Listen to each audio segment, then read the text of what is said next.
Brussels has been the scene of intense activity as the European Commission's payments package proposals have been scrutinised and voted on by ECON, the European Parliament's Economic and Monetary Affairs Committee. EuroCommerce, the European retail body, has been leading the fight for a fairer payment structure for retailers and their customers, and we met with Verscheuren, the EuroCommerce Director General, to find out more about the payments package as MEPs prepare to ratify the ECON vote. Good morning, Christian. Thank you for your time. So, what actually is the payments package?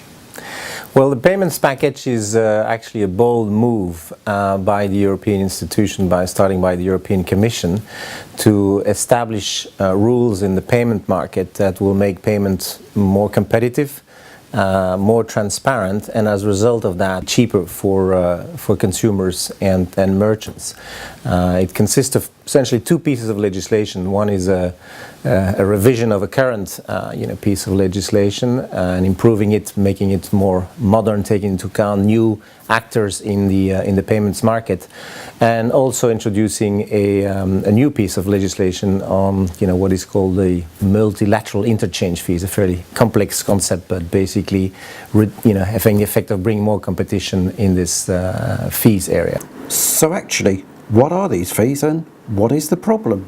These are fees that are negotiated between banks with the card schemes sort of in between and setting these fees up, and therefore the fees are going up rather than down as they should normally do in a competition market, and they help to fund fringe benefits like your air miles and a number of other points and vouchers, all the kind of things that consumer may want, but the consumer may also not want. But will it make my fees more expensive? We don't see that that the fees should be becoming more expensive. I think with the progress of technologies and digital payments, payments should actually be becoming much cheaper. But more importantly, what is very important is that with this mechanism and the more competition that comes into the play, it's the persons who get the benefits from all the fringe benefits that are associated with cards will be paid by the persons who enjoy those benefits. So in a way, the consumer will have some choice whether he will have a normal card or whether he have a premium card with a number of air miles and a number of other advantages.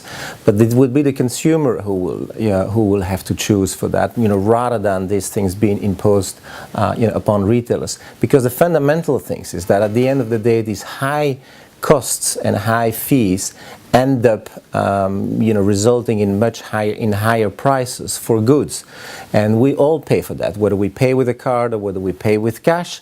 We all end up actually paying for those fees. But won't you actually just keep any savings? We don't see that happening, and in fact in some of the geographies where changes have been introduced, you see that actually retailers compete. That's very much part of their DNA, and if they can eliminate some inefficiencies, and this is very much an inefficiency in the market, they will pass on any of the savings through cheaper prices to the consumers. That's great. Thanks ever so much for your time, Christian. You're welcome. Thank you.